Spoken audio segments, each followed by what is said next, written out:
Well, hello everyone. Welcome to TYT. Anna Kasparian and Wosny Lambre with you. Wosny is a writer over at The Athletic.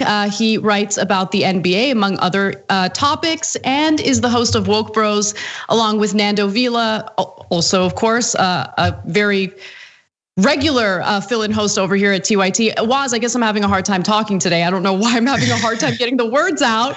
Not a great intro, but thank you for being here. Yes, I appreciate your general excitement to see me, and I see that you're at a loss for words.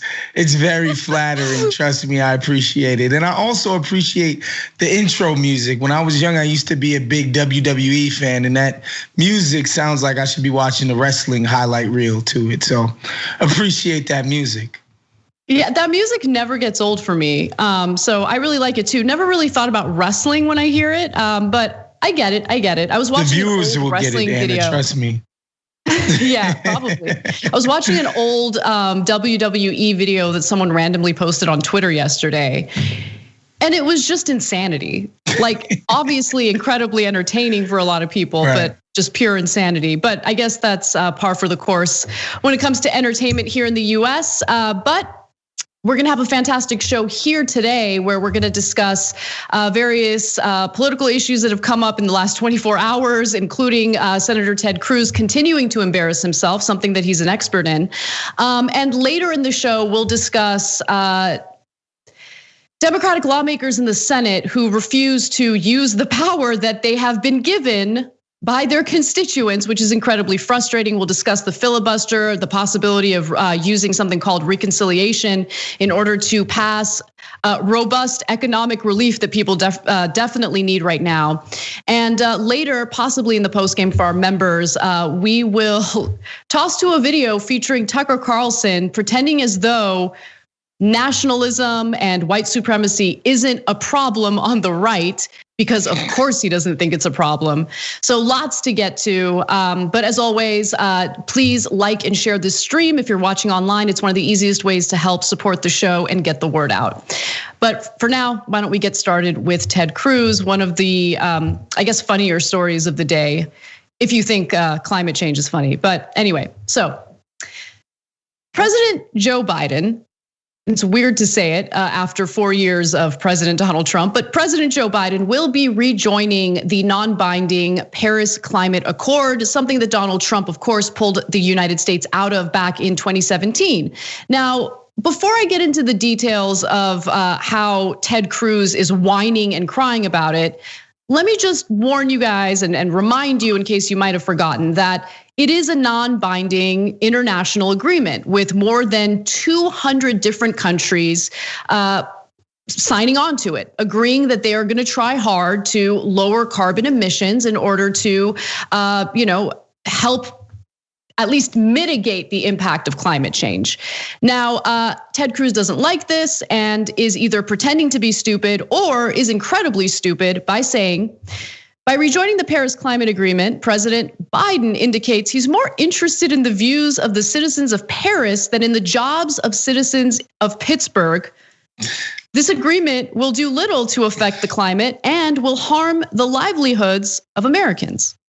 So I'm gonna let you take it away for a minute, Woz, because I'm curious what you think about this argument by Senator Cruz.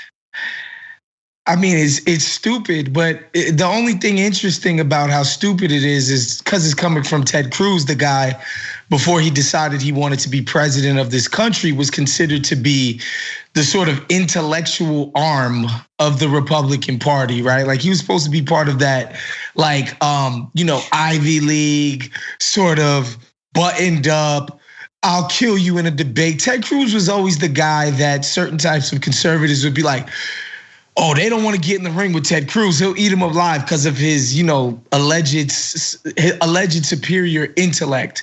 And, ever since he decided to run for president, he's thrown all of that out the window and decided to eat the monkey brains, man. Like this guy has completely lost his mind, right? And publicly anyway, in his shamelessness and willingness to do or say anything that he thinks will curry favor amongst the Republican base. So it's like, you just can't take anything he says seriously anymore. And it's a shame because, this is one of the 100 guys we have in the United States Senate. It's sad. It's incredibly sad, absolutely. And so obviously the Paris Climate Accord isn't about France. It isn't about Paris. It's about climate change. And it involves an international negotiation that took place in Paris, which is why it's called the Paris Climate Accord. This is something that Representative Alexandria Ocasio-Cortez pointed out in response to Ted Cruz's insanely stupid tweet. She writes, "Nice tweet, Senator Cruz. Quick question. Do you also believe the Geneva Convention was about the views of the citizens of Geneva?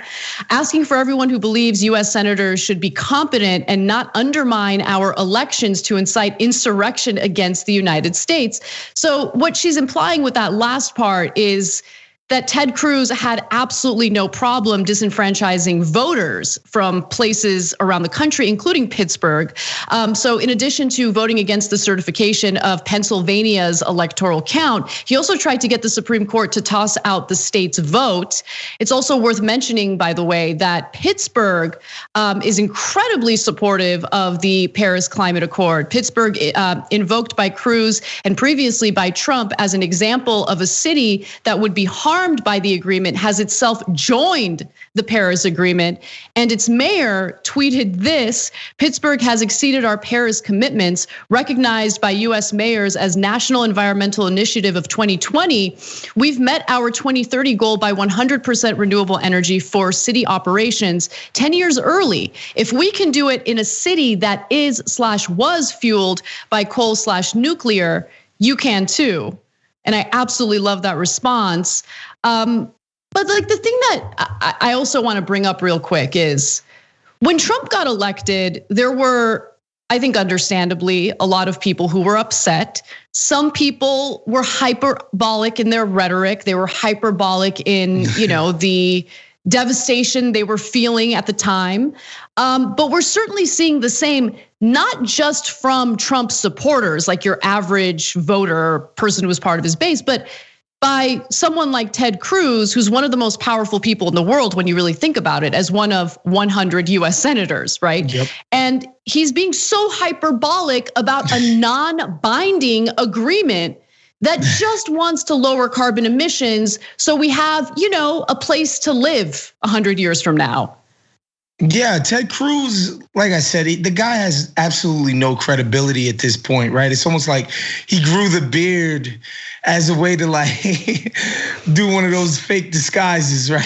Somebody puts a mustache on and the glasses and the nose, and it'll be one of those fake disguises. That's what Ted Cruz is doing. Like, he used to be, his identity was he was one of these God botherers, right? Like the God people loved him, fake Christian conservative stuff that he was hawking.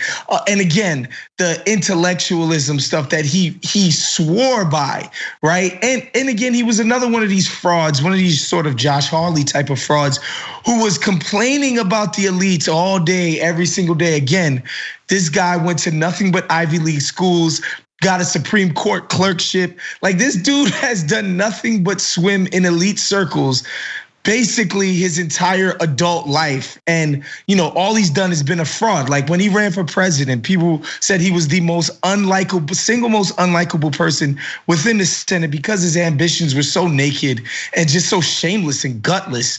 And Ted Cruz is just, he is the embodiment of what naked ambition in DC gets you, specifically on the conservative side, right? Like, some of this happens on the other side too, but this is just shamelessness at its peak right here. Yeah, it absolutely is shamelessness. And I want to be clear about one other thing. While I do commend Joe Biden for rejoining the climate Paris Accord, it's been a few years now where we can now look back at how other countries are doing. Obviously, the United States pulled out of it, so I'm not going to give the United States much credit in abiding by some of the commitments. But there's been some analysis showing that many countries who agreed to be part of this haven't really been able to meet their their own commitments and goals. Although analysts say the pact has helped make progress toward its goal of preventing average global temperatures from increasing by 2 degrees Celsius above pre-industrial levels, the effort is also shadowed by ample evidence that many countries aren't living up to those promises they made in 2015. And even nations that had kept those promises, some researchers forecast that global temperatures would rise by 2.6 degrees Celsius by the end of the century, underlining the need for stronger action. And I absolutely agree with that. In fact, one climate scientist from Princeton University said this in an interview with Science magazine: if a grade is awarded to the Paris Pact based on whether we have any prospect of meeting a 2 degrees Celsius target, from that point of view, it's probably a D or an F. So I'm not saying that because I want to minimize the importance of these types of international negotiations and deals. They're important, but it is to say that it's not robust enough, partly because it's non-binding in preventing, the damage that we're going to experience through climate change. So just some, updates and information on that.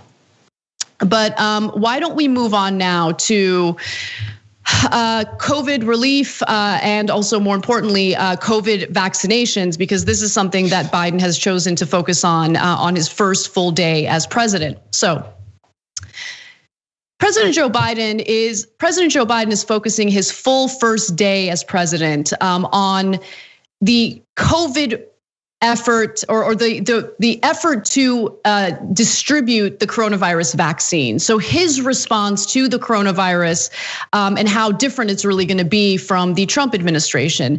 Now, what we're learning now is that the Trump administration left absolutely no vaccine distribution plan. I don't think that the Biden administration should be surprised by this, but they do say that they have to begin from scratch. So as CNN reports, they let the press know there's nothing for us to rework. We're going to have to build everything from scratch. And this is according to one administration source. Another source described the moment that it became clear that the Biden administration would have to essentially start from square one because there simply was no plan. And this person said, wow, just further affirmation of complete incompetence. But the reason why I say they shouldn't be surprised is because the Trump administration, of course, has been misleading throughout this entire pandemic. They were incredibly misleading when it came to the vaccine itself and whether we had reserves of the vaccine. So it turns out that they totally lied. They did not have reserves. So let's quickly hear from a Biden coronavirus advisor who spoke about that specifically.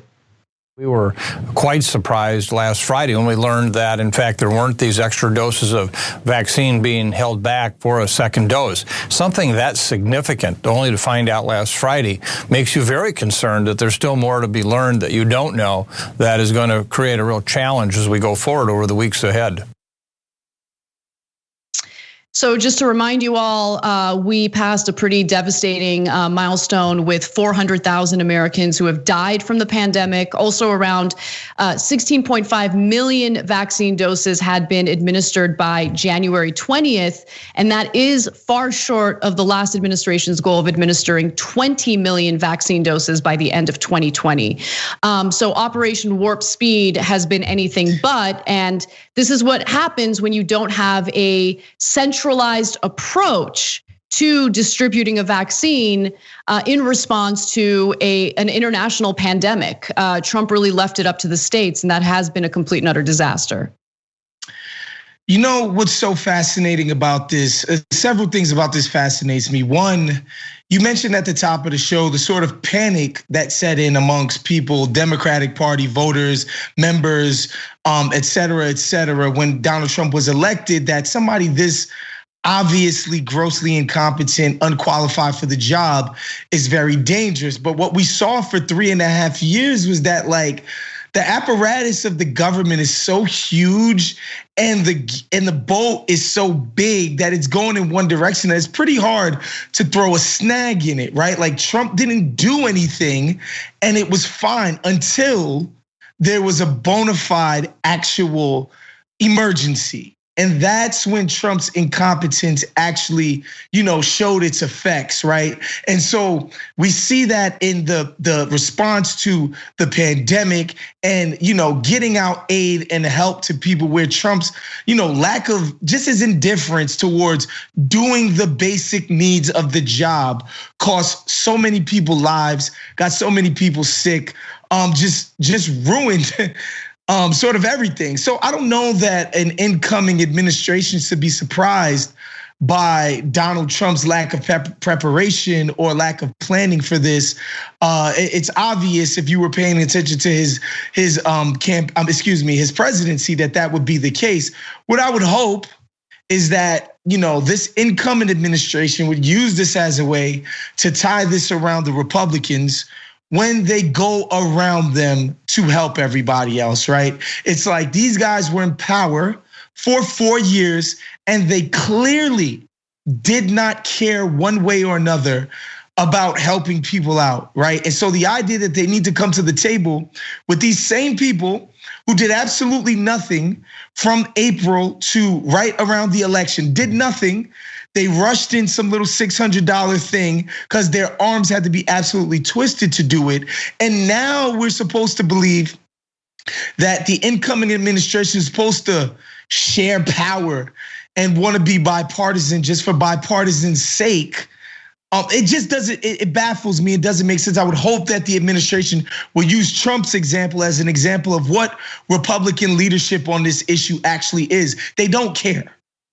Right. You're absolutely right about that. And when you take a closer look at some of the thinking among Senate Democrats regarding bipartisanship, like their insane willingness to kowtow to the desires of Mitch McConnell, right? But more importantly, look, Republicans are gonna Republican, like that's what they're gonna do, right? They know how to flex their muscle. They know how to just lie, not only to the American people, but to their own constituents, to their colleagues in Congress. They do it and they do it with a straight face. It's not a problem for them.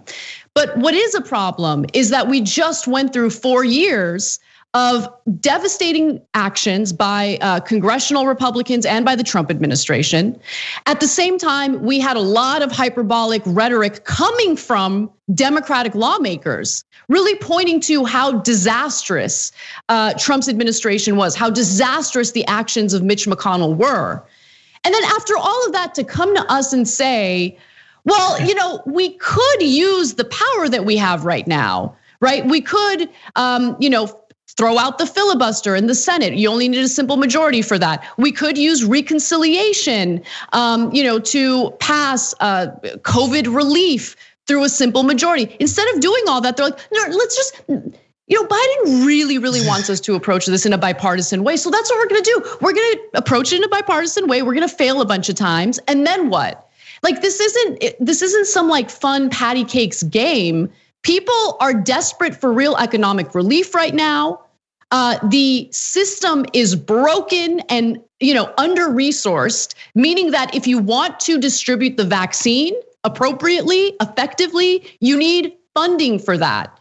And that funding is wrapped up in the latest COVID relief bill that was proposed by Biden. Let me tell you something. That bill is not gonna pass if you're trying to play this bipartisan game with congressional Republicans. They're not interested in helping them pass anything robust. And so they need to understand the seriousness of the moment. They need to reflect on their own rhetoric over the last 4 years. And they need to prove that they were serious about what they were saying about the Trump administration and congressional Republicans.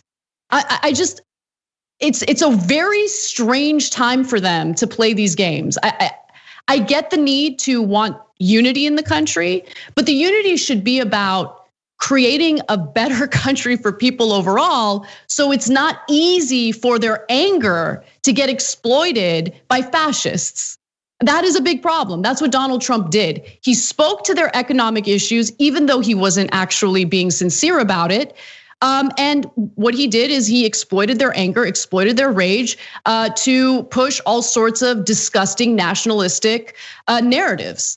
And it worked. It worked. So if you care about division, the best thing you can do is pull the country out of the economic disaster that they've been experiencing, not just during this pandemic. I mean, the pandemic compounded it, but it's been going on for a long time now and accelerated after the 2008 economic collapse. Yeah, it's the Democrats being Democrats as usual, right? I wonder to myself sometimes, you have to wonder, it's like, what is it really, right? How can you in good faith as a Democrat come out and say, well, we can't do this because what if the Republicans? No, there is no what if. We've seen it. We saw it with Merrick Garland. We saw what they did to jam through their ridiculous tax cuts for the wealthiest people in the country. Like, just try to imagine for 1 second that there was something as simple and easy as DC statehood.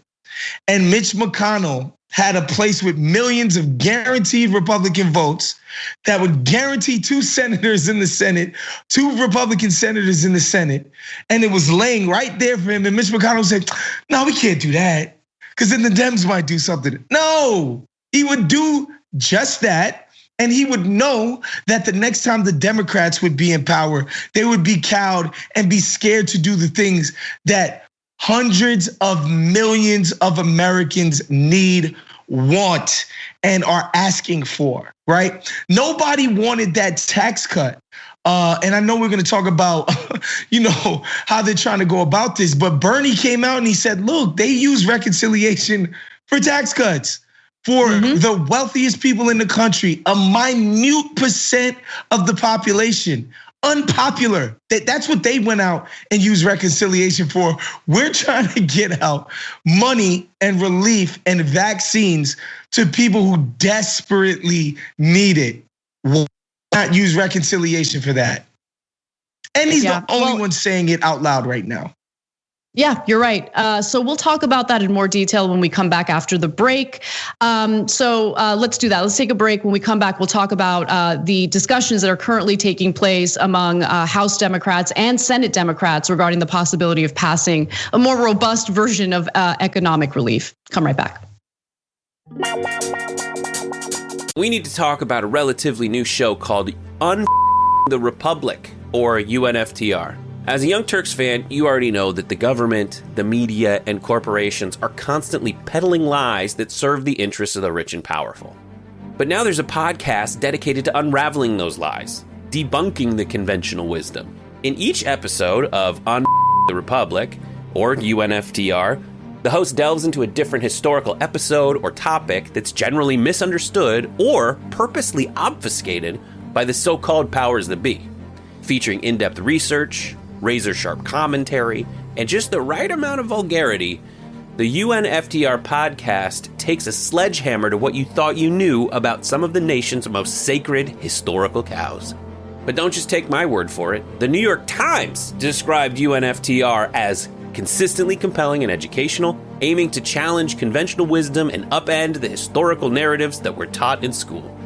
For as the great philosopher Yoda once put it, you must unlearn what you have learned. And that's true whether you're in Jedi training or you're uprooting and exposing all the propaganda and disinformation you've been fed over the course of your lifetime. So search for UNFTR in your podcast app today and get ready to get informed, angered, and entertained all at the same time.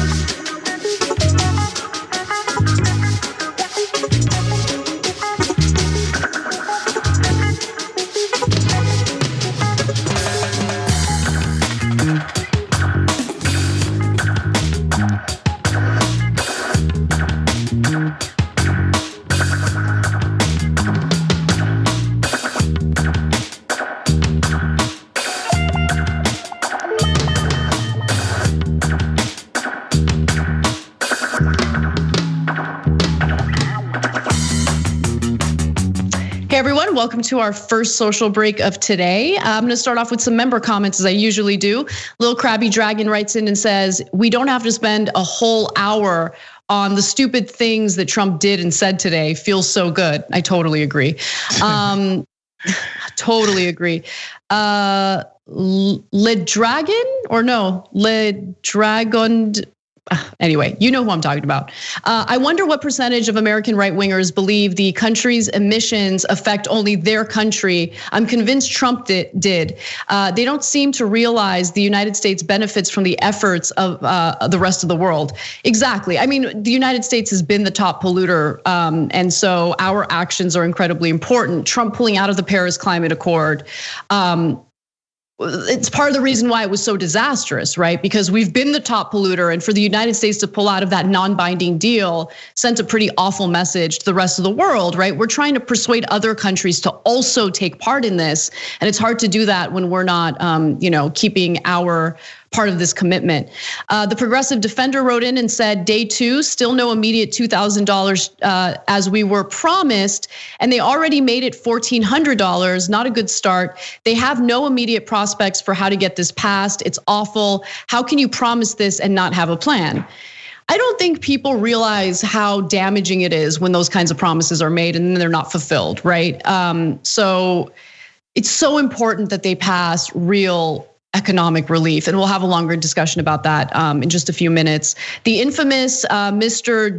Joy Boy, awesome, purposely and maliciously ineptitude, and they complained/lied about Obama's pandemic plan. You know, I'm glad you brought that up because Obama did have a pandemic plan, right? So if the Trump administration didn't have a plan for this pandemic, couldn't they just bring back their playbook, the one that they allegedly had in response to the Ebola virus, and use that?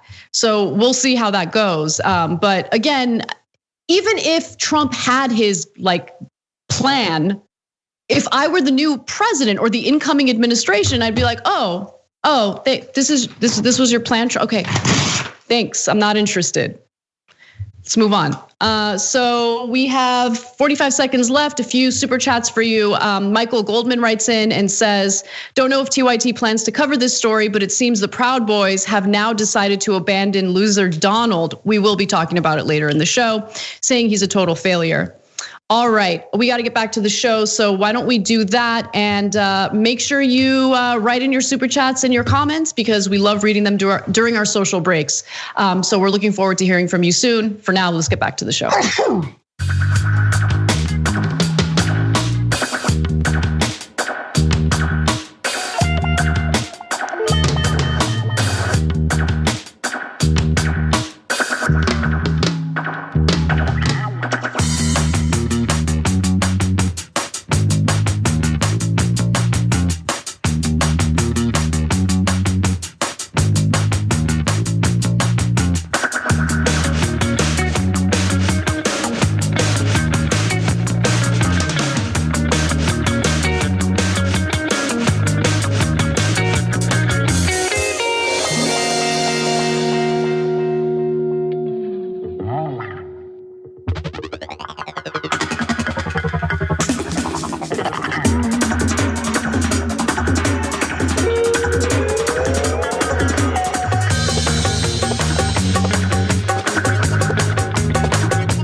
Welcome back to TYT. Anna Kasparian and Wosny Lambre with you. Let's talk a little bit about the economy and what our new president, Joe Biden, proposes we do about it. So, new data indicates that Joe Biden has inherited a disastrous economic situation. Turns out that Donald Trump boasting about how great he was for American jobs was just lying. Wow, what a shocker. But the new numbers are pretty devastating. Another 900,000 people filed new unemployment claims just last week. And that was, of course, President Donald Trump's last week in office. An additional 423,000 people in 47 states filed new claims for pandemic unemployment assistance. Altogether, nearly 16 million people were claiming benefits as of January 2nd. And by the way, the benefits had expired for many people. And thanks to the latest version of coronavirus economic relief, that $900 billion bill, which of course didn't come close to addressing the issues that need to be addressed, that will extend the unemployment benefits and people will reapply for the unemployment benefits. I'm mentioning that because the disastrous numbers that I shared with you are actually an underestimate. Now, weekly jobless claims are now near what they were at the beginning of September. So this upward trajectory that Trump's economists were claiming we were going to experience is not really happening.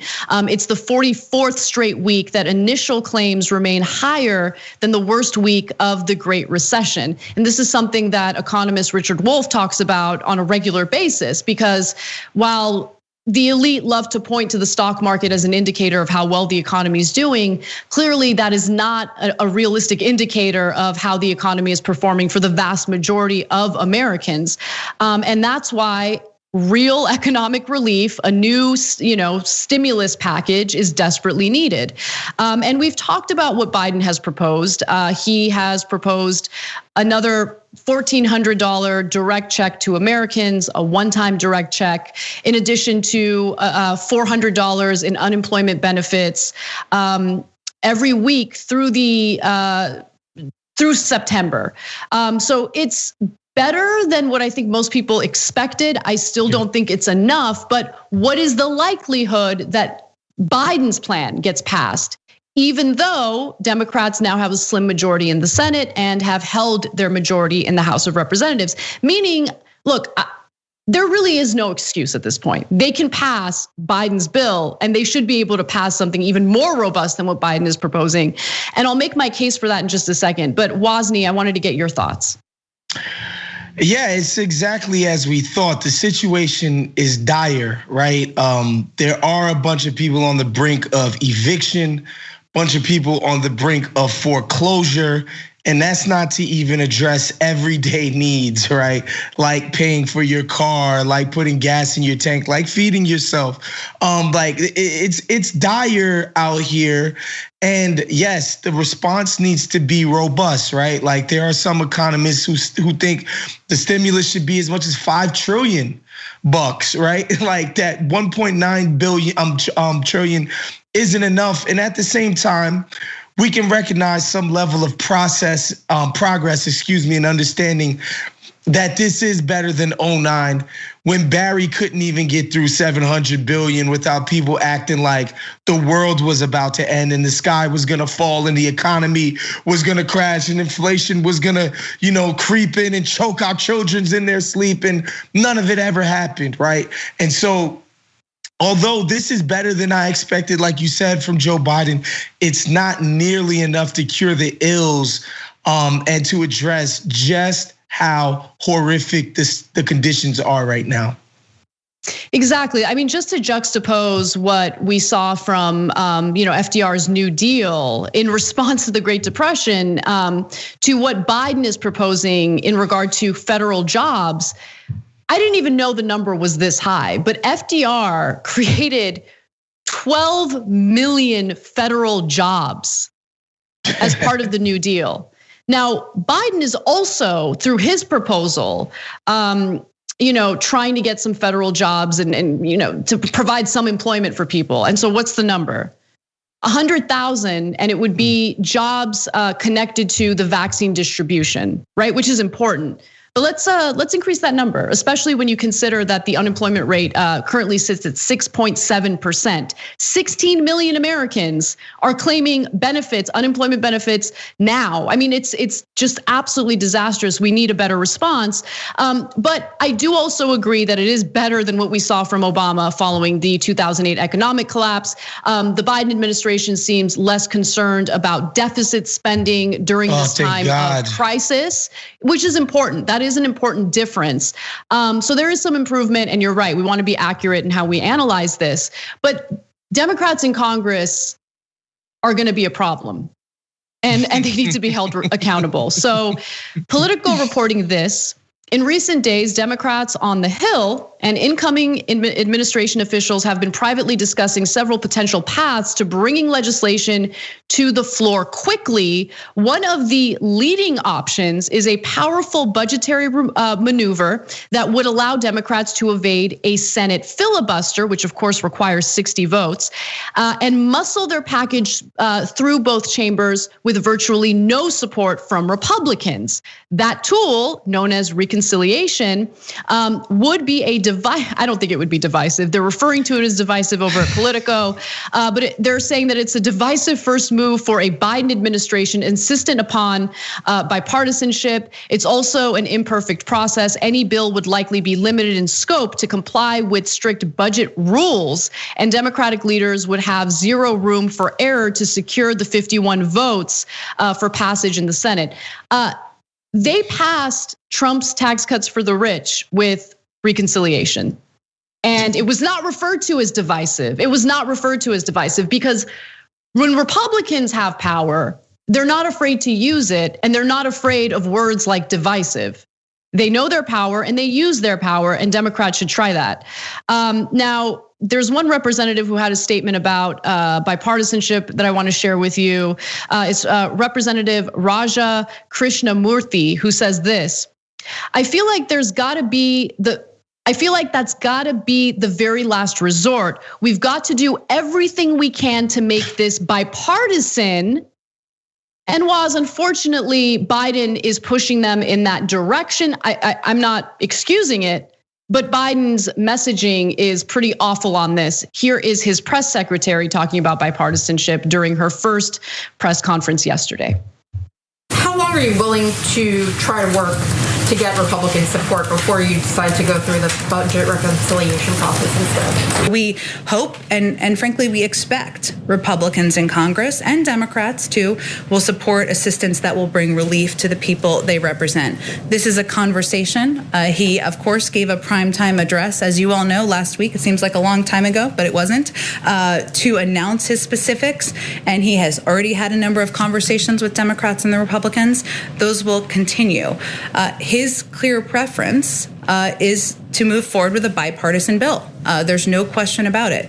But we are also not going to take any tools off the table for how the House and Senate can get this urgent package done. So we're at the beginning of the process, and as we continue, there'll be conversations with members of both parties of what will be in a final package. And rarely does it look exactly like the initial package that is proposed. No, disaster. Christ, already dude. Lowering expectations. Jesus Christ. You notice what never happens when people are spewing this bipartisan crap? They never say why.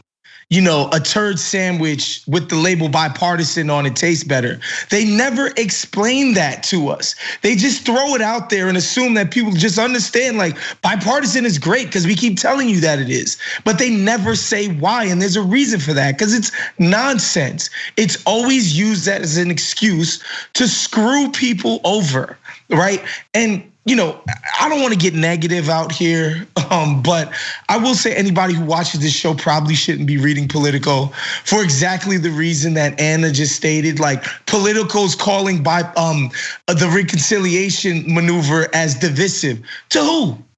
And why? Where's your proof of this? Who's going to be divided by this? It's certainly not the people whose lives are going to be materially changed by these things. It's, you know, it's insane. And they keep saying bipartisan, Anna, with absolutely just offer me some proof that the Republicans have any interest in this. Show me the proof. Show me the proof that they have interest in a robust response to the pandemic, to the economic crisis. Show me the proof and we'll be cool with chatter about bipartisanship and reaching across the aisle and, patting this guy's back because he's a senator like me. All right, we'll be cool with it, but show me proof that these people have any interest in this. There's just none. They have no credibility here. Well, it's funny because just today, one of Donald Trump's economic advisors came out in support of Joe Biden's $1.9 trillion coronavirus relief plan. And so I'm not saying it because this is a person who's currently in a position of power where he can do something about it. I'm mentioning it because you still have Republican lawmakers who are terrified of Donald Trump's base. And you also have someone who worked closely with Donald Trump saying, no, they should totally pass Biden's relief package. It makes a lot of sense. It's desperately needed. So, I mean, yeah, you can, first of all, just normal campaigning, messaging, holding Republican lawmakers accountable for abandoning the American people over and over and over again on like the one thing that the federal government is supposed to be used for. Like if you can't have the federal government help the American people during a pandemic, then what's the point of the federal government, right? It's just, it makes no sense. But anyway, so there's that. But also, you're absolutely right. There's no, when we talk about unity, we do need unity in the country, but the unity is about the American people. It's not about At TYT, we frequently talk about all the ways that big tech companies are taking control of our online lives, constantly monitoring us and storing and selling our data. But that doesn't mean we have to let them. It's possible to stay anonymous online and hide your data from the prying eyes of big tech. And one of the best ways is with ExpressVPN. ExpressVPN hides your IP address, making your activity more difficult to trace and sell to advertisers. ExpressVPN also encrypts 100% of your network data to protect you from eavesdroppers and cyber criminals. And it's also easy to install. A single mouse click protects all your devices. But listen, guys, this is important. ExpressVPN is rated #1 by CNET and Wired magazine. So take back control of your life online and secure your data with a top VPN solution available, ExpressVPN. And if you go to expressvpn.com/TYT, you can get 3 extra months for free with this exclusive link just for TYT fans. That's expressvpn.com/TYT. Check it out today. Republican and Democratic lawmakers like singing Kumbaya. Like if we had rational people who weren't corrupted by their donors, then maybe that's a possibility, but that's just not gonna happen. Mitch McConnell doesn't care about anyone's feelings. Mitch McConnell does what Mitch McConnell wants to do. Mitch McConnell uses his power, and we need Democrats to think the same way. We need Schumer to think the same way. And if you want the American people to be united, one of the best ways to do that is to make sure that their material needs are met so that when they hear fascists like Tucker Carlson using rhetoric that's specifically meant to appeal to people economically, and then flips the script and talks about all the hatred that we need to have for people of color, for immigrants, for this, that's not gonna be appealing anymore. It's not gonna be appealing because it's really hard to point to the scary others as the scapegoat for people's economic concerns when their economic concerns have been dealt with. That's how you deal with unity. And so here's part of the problem too, Anna, is that the Democrats and the corporate media's insistence upon treating the Republican Party as legitimate. As a legitimate party that has like these legitimate goals that they want to achieve, and that they genuinely partake in this stuff in good faith. When they're in power, they don't treat the Democrats as a legitimate party. And 2, when they're not in power, like back when Barack Obama was elected, they don't treat the Democratic Party as a legitimate party, right? Like just the idea of Democratic Party legitimacy is a joke to them, right? And in those years when they controlled the House, the Senate, the presidency in the beginning of Trump's presidency, they didn't go out and ban abortions everywhere. They didn't go out and put a wall up. They didn't go out and do any of the crap that they claimed to be about, right? All they did was gin up fear within the base in order for them to achieve their main ends, which is shoveling wealth right back up to the people who already have all of it anyway, right? Like these people aren't legitimate. And the more that establishment Democrats and places like freaking Politico treat this party as legitimate in any, real sense of the word, that's the more we're gonna have these problems. Like just the idea that, like, are we just gonna pretend that these people did nothing before Joe Biden was inaugurated to help anybody? Like they did nothing. Where's the proof? Yeah. No, I mean, yeah, you hit the nail on the head. And the one Democratic senator who is strongly in favor of reconciliation is the Senate Budget Chair, Bernie Sanders, who said, yeah, we'll reach out to the Republicans. Here's his direct quote. I think we've got to reach out to Republicans. I hope many of them understand the crises that we're facing, but if they don't, we got to move forward with reconciliation. And he's absolutely right about that. And as the chair of the Senate Budget Committee, he has the power to do that when it comes to this coronavirus relief bill. So I highly encourage him to flex his power because Bernie's got it and he's been fighting for the same things for decades. It would be wrong to, hold back now, and I hope he's not planning to. If you can use reconciliation, do it immediately, and nuke the filibuster. It'd be nice, Anna, to hear some other prominent Democrats actually backing Bernie up on this and saying, look, if y'all want to get bipartisan, let's get bipartisan. But if y'all not serious, we're going to do this without you. It's kind of like when my friend's dad used to drive us to school every single day. And if we weren't outside by 7:50, at 7:51, he was gone. Right? That's how the Dems need to treat these cats. Like, if y'all not ready, it's time to go. Yep, absolutely. All right, well, we're gonna take a break, and when we come back, George Bush has some thoughts on who Clyburn decided to promote and endorse during the Democratic primary. George Bush, that super intelligent guy who knows how to read the tea leaves. Anyway, we'll give you that story and more when we come back.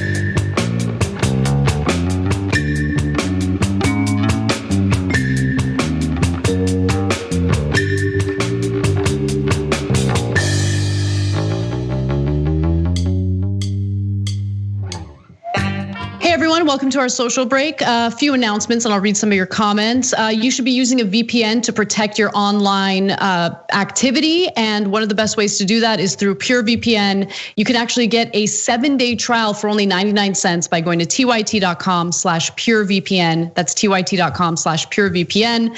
Also, the Shop TYT store is celebrating Biden's inauguration by giving you 15% off every item at their site. So go to shoptyt.com, pick your item and use the promo code BUHBYE, BUHBYE. Again, that's BUHBYE at BUHBYE. And there's some new stuff there as well the United in Progress merchandise over at the Shop TYT store. It's pretty bomb. You got to check it out. Make sure you see if you like it, buy it. And it not only supports the Shop TYT store, obviously it helps to support this show as well. And let's move on to some comments from the super chat section. We have TSL who wrote regarding conflict of interest clause on pardons. That's the topic that this comment is about. There should be a conflict of interest clause on pardons. You can't pardon former business partners or former/current party members.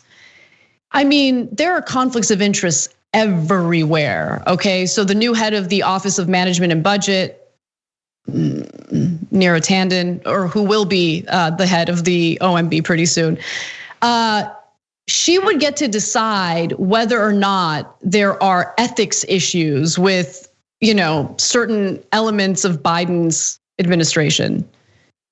She's a giant ethics issue. Like she's a conflict of interest. Like her existence in the Office of Management and Budget as someone who was the head of a think tank that was funded by corporations and foreign governments, she is a conflict of interest. But she will be the arbiter of what is and is not ethical. Like it's insane.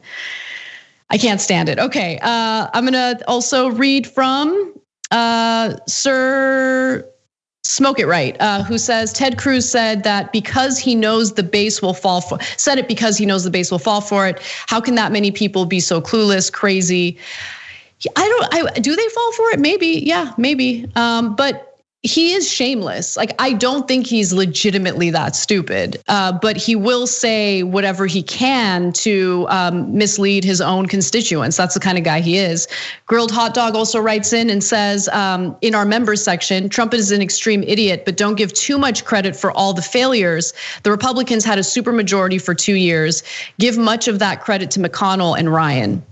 Oh, they get a lot of credit for that kind of stuff, for sure. All right, well, we got to get back to the show. So we'll see you in our next social break in the next hour.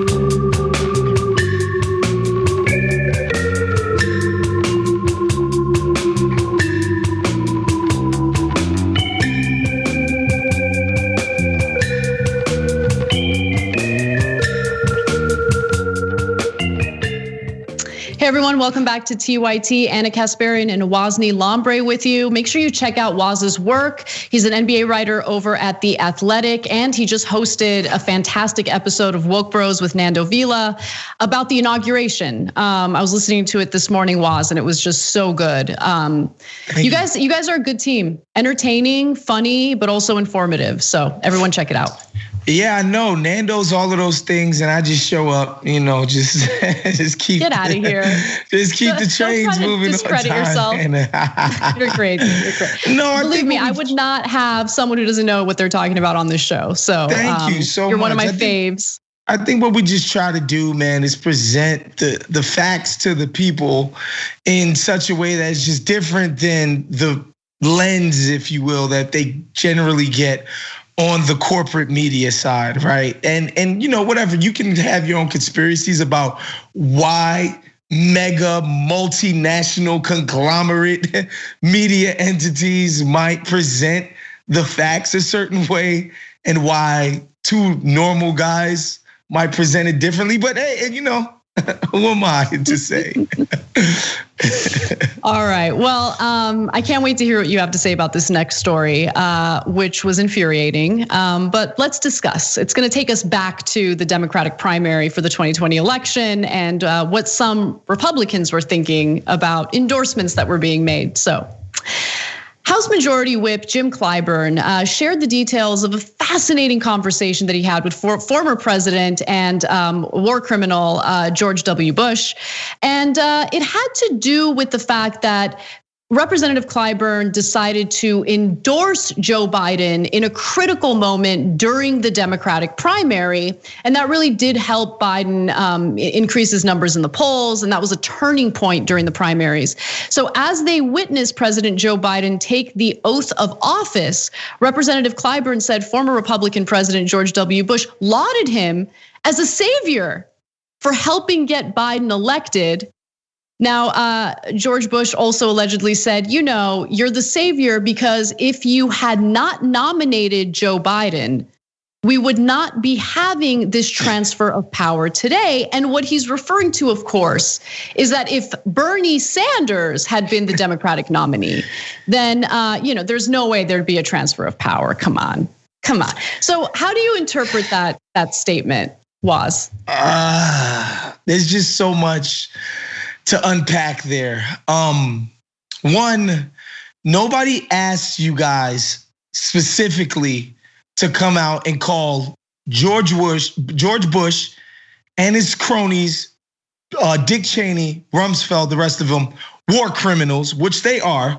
We don't even ask that of you, to come out in the public square and shun these people and shame them for the horrific acts that they committed upon both this country, for the people that had to go out there and die and maim themselves and injure themselves mentally, emotionally, physically, on behalf of those two insane wars. We don't even ask you to do that.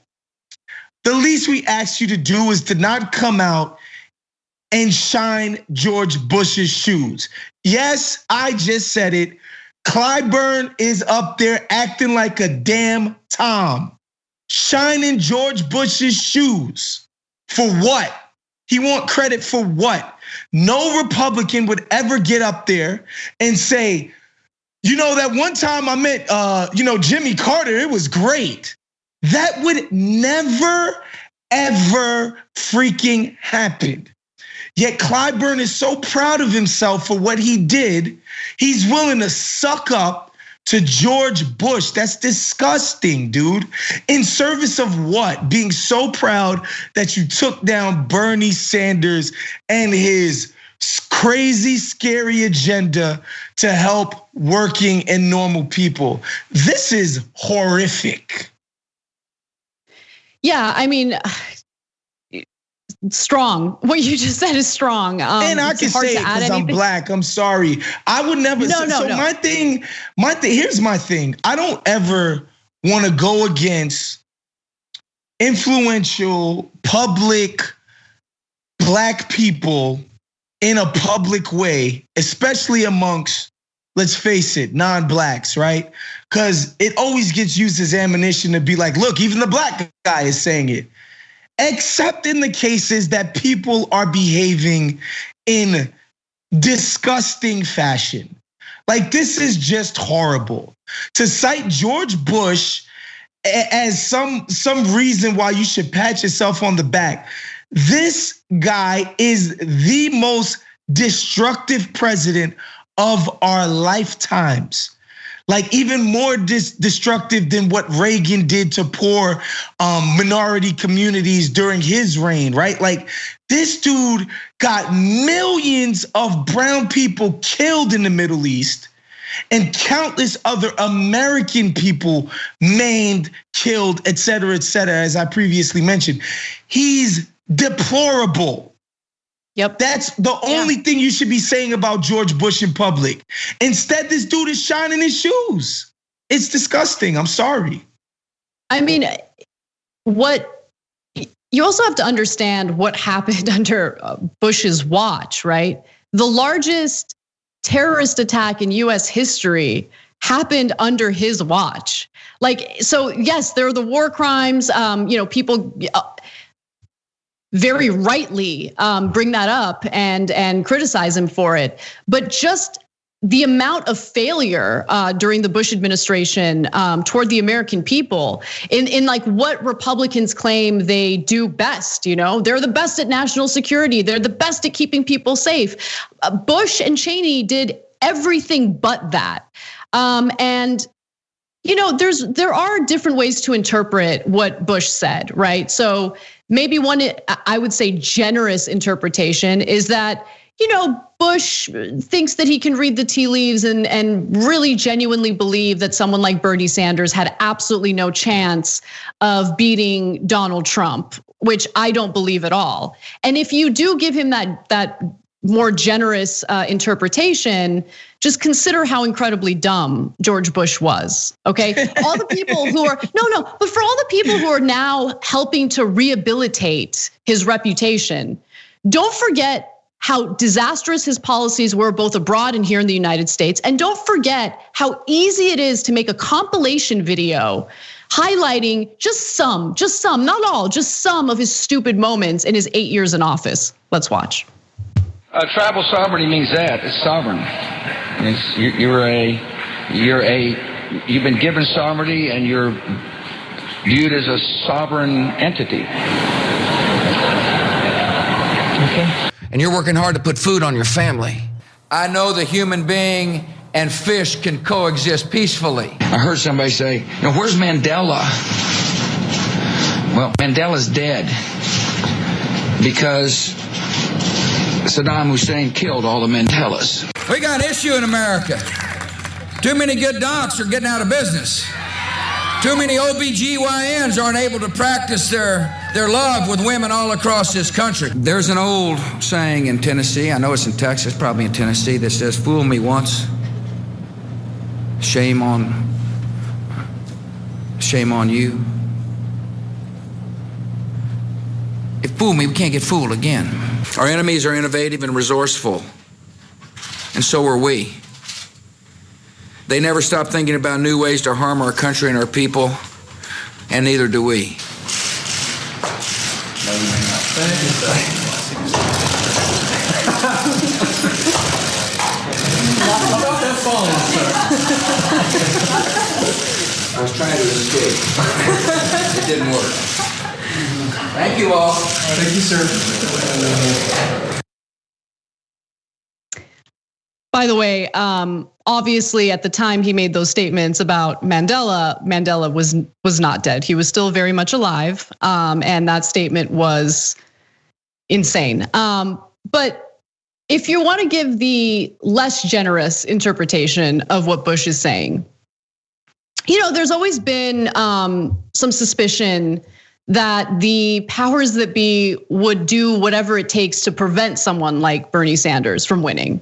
And certainly some of the rhetoric coming from Democratic lawmakers made it seem as though they saw Bernie as more of a threat than Trump was. So that was the feeling that I got. And I don't know specifically what Bush meant through that statement, but I agree with you, Waz, that Clyburn kind of bragging about that interaction that he had and feeling good about Bush of all people calling him a savior. It's just not a good look. Yeah, I'm not gonna walk back what I said specifically because basically, I'm not asking you to, Waz. No, not you. I know, because some people get triggered. Oh, he called him a Tom. No, why are you bragging about this man patting you on the head? Why?